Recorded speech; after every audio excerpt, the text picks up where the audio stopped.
L'histoire, c'est que quand j'ai repris, mon père avait commencé le parcours pour une liquidation. On ne se rend pas compte, je pense, quand on rentre dans une ferme, que chaque bâtiment a une histoire et que du coup, tu peux pas les laisser s'effondrer. Il me dit, mais Guillaume, t'as jamais fait de kebab de ta vie? Je fais, mais c'est pas grave.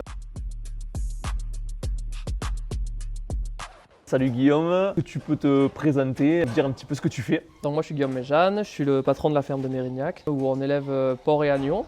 Donc tous les animaux qui sont produits sur la ferme sont après découpés et vendus par nos soins. On a plusieurs axes de distribution. On fait tout ce qui est marchés locaux. On a aussi une place aux Halles de Rodez là, qui sont tout récentes. Sur Montpellier, au marché des Arceaux, une dizaine de marchés sur Paris. On travaille pas mal aussi avec les grandes surfaces et c'est vrai que bon, moi je coordonne toute cette partie-là. Est-ce que justement tu peux nous raconter un petit peu tes débuts d'entrepreneur, comment tu es arrivé à orchestrer un petit peu tout ça? Je pense que quand on est paysan, justement on est paysan. J'ai commencé vraiment à m'intéresser, j'avais 13 ans, j'étais en vacances, j'allais dans les labos faire la transformation. C'était vraiment un terrain de jeu plus qu'un travail. J'ai choisi mes études en fonction quand même de ce que je voulais devenir, à savoir donc agriculteur oui, mais chef d'entreprise quoi. Et donc j'ai commencé par faire mon bac agricole au lycée Larocque. Après, j'ai fait un BTS dans tout ce qui est transformation des viandes. J'ai commencé l'école de commerce à Rodez, là, le GC. Mais papa est tombé malade, donc du coup, il a fallu que je vienne le remplacer pendant 3 mois. Et je suis jamais reparti à l'école. Malgré cet événement qui t'a poussé à être un peu plus présent sur la ferme, est-ce que tu ressentais cette fibre en toi de gérer une entreprise? Bon, déjà, le fait d'avoir un regard extérieur, parce qu'en ne travaillant pas tous les jours dans la ferme, à chaque fois que je venais, j'avais cet œil extérieur et je voyais où mon père pêchait un peu. Il manquait de structuration, il manquait un petit peu de rigueur au niveau du bureau. Et la transmission, on va dire, le fait que tu t'intègres au projet familial, comment ça s'est passé avec ton père et avec l'ensemble de la structure? On s'est réparti le travail et chacun avait sa place. On a de la chance d'avoir une entreprise où il y a beaucoup de secteurs. Il y a la ferme, il y a la transfo, il y a la vente, il y a la gestion. Et donc en fait, tout le monde a trouvé son emplacement. L'histoire, c'est que quand j'ai repris, qu'il y a eu cette maladie et tout ça, mon père avait commencé le parcours pour une liquidation. Et donc du coup, on était au tribunal de commerce et bon, moi je dis, bon, on va y arriver, on laisse tomber le parcours et à deux, on s'est aperçu qu'on était beaucoup plus fort en fait. On faisait 70 heures, 80 heures, tous les deux, c'était beaucoup plus que lui tout seul avec 1 ou 2 salariés quoi. Donc le challenge il était là, d'arriver à travailler du lundi au dimanche tous les jours quoi. Comment vous avez réussi à vous sortir de cette période difficile pour arriver là où vous êtes actuellement? La première des choses, c'était vraiment pas compter ses heures, c'est mettre les bonnes personnes aux bons endroits. Ce qui a fait, je pense, là où on est aujourd'hui, c'est qu'on a réussi à sortir une personne de tout ce qui était astreinte, tout ce qui est très chronophage en fait, et pour se pencher vraiment sur le développement et prendre les bonnes directions quoi. Cette casquette d'entrepreneur, de dirigeant d'entreprise, elle t'a amené à vivre des expériences un peu particulières peut-être? Tout a commencé, en plus l'histoire c'était drôle, c'était qu'un groupe de musique que j'adorais qui s'appelait Salut c'est cool qui m'a appelé un jour en me demandant si je pouvais venir faire à manger dans leur festival.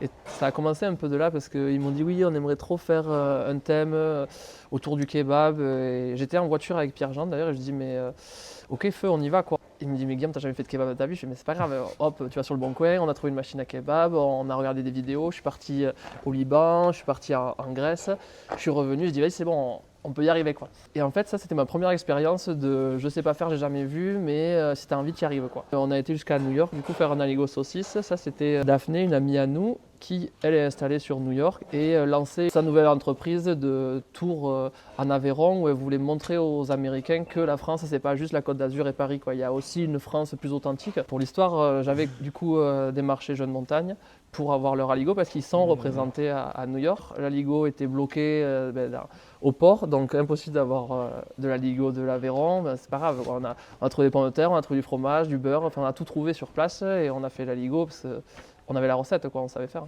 Est-ce qu'il y a vraiment un niveau, quelque chose que tu souhaiterais vraiment à tout prix réussir à développer, à amener dans soit ton entreprise ou dans ton parcours? Bon après, j'ai eu cette chance de naître ici, là, à Mérignac. C'est une chance et en même temps c'est un gros boulet quoi, parce que c'est énormément de structures, il y a je sais pas combien de bâtiments.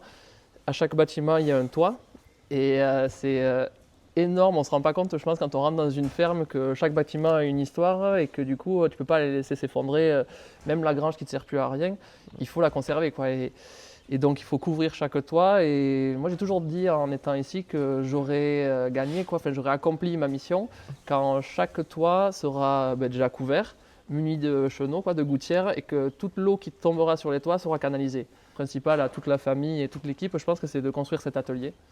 C'est ce qui va nous permettre d'arriver, je pense, à entretenir cette ferme. Et ouais, une fois que tout ça, ça sera mis en place et canalisé, je pense qu'on aura gagné. Ouais. Comment toi tu vois les choses maintenant pour l'avenir? Finalement, tu as différentes structures. Tu disais que tu avais repris un restaurant. Tu as ouvert des étals au hall de Rodez. Donc, tu as plusieurs structures que tu dois chapeauter. Comment toi tu vois les choses? Moi, mon souhait, ça a toujours été ça, de diriger des entreprises, pas forcément une seule. En plus, si je peux avoir un lien entre chacune, ça a toujours été un peu mon objectif.